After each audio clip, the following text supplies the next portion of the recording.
It's not like the Tesla Roadster needed to be faster at 3.90 to 60. But with their second model, the S, not going into volume production till 2012, this Roadster Sport will have to do as the new Tesla. Let's see if there's a difference between fast and faster, and check the tech. Now, Tesla's refined the interior on the Roadster and made a lot of important improvements. The first of which you'll notice is very low tech. Glove box.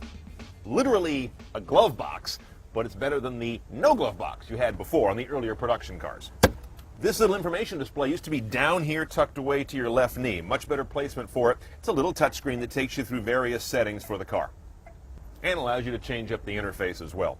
The transmission selector is all different too. Instead of this sort of electronic switching lever it used to have that simulated a real gear shift, you've got a push-button console now, which is more in keeping with the whole high-tech ethic of the car, I think. And down here is your traction control, enable or disable. Seat heaters, let's face it, the folks who want max mileage aren't going to use those because it taps the same power source as what drives the car. All around is a little more upscale finish than previous Roadsters I've seen because this has a leather and carbon package. You see the carbon fiber sills. This is all real carbon, by the way. At this price point, we're not doing simulated carbon crap like you get down at Kragen. One gripe is the steering wheel still doesn't adjust. If you're my height, you will never, ever see the top of your gauges unless you do one of these, which I don't intend to do. Now, our car has the electronics group, which really means it has a JVC head unit installed for the most part. Hot little single DIN unit, hard disk drive based with nav in it. Yeah, the screen is small, but that's not the big point of this car. Big, long navigated road trips. You've got Sirius satellite radio in here, of course, 7 speakers around the cabin. God knows where they put them. A subwoofer is part of that count. Trick little flip up screen there. Single disc slot behind it. Your source list includes, aside from AM, FM, and Sirius satellite radio, CD or DVD, believe it or not. Don't think I'll be doing that real soon. We've also got the hard drive integrated here that you can put music on. External input, here is an iPod connector down here. Bluetooth audio, A2DP streaming, that's nice. And you got your radio tuners. So quite a bit in a small package.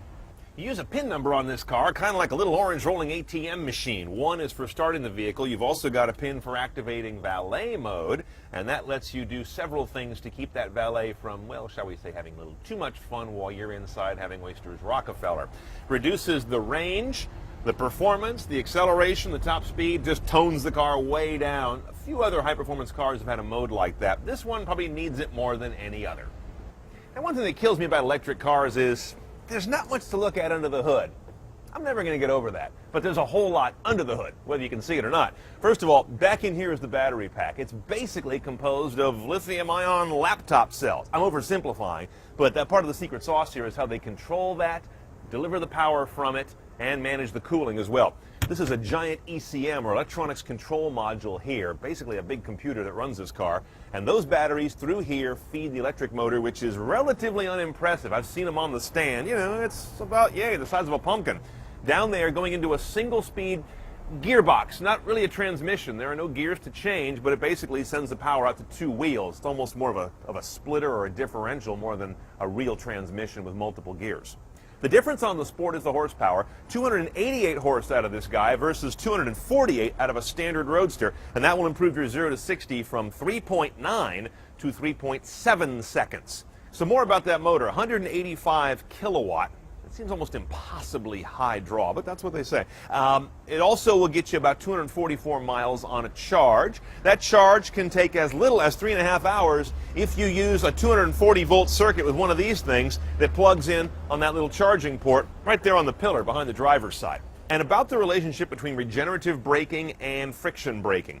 When you're driving this car and hit the brakes, you're going on to the friction brakes. There are Brembo units all around. When you lift off but don't go to the brakes, the car pops into a regen mode and you've got electric drag that is running through the motor backwards to regenerate power. So it's a synthetic compression braking that's really convincing. This car really goes when you lift off, even before you hit the brakes. Our Roadster Sport is what they call very orange. It takes a trained eye to tell the Sport from the standard Roadster. Look for special black wheels and a little badge on the rear. The Sport, also technically, the Sport is a $19,000 package on top of the basic Roadster. Like the standard Roadster, range stays the same at a stated 244 miles. Also, the feel of a go-kart is no different. The suspension's adjustable on the Sport, however, so you can dial in some civility to go with that improved cabin, or go the other way for track day. Also unchanged in the Sport is your inability to believe how much power is on tap, how low you are, and how many folks stare and stop and ask you about the car. If you drive one of these, it helps to have a big ego and loose deadlines in your day book.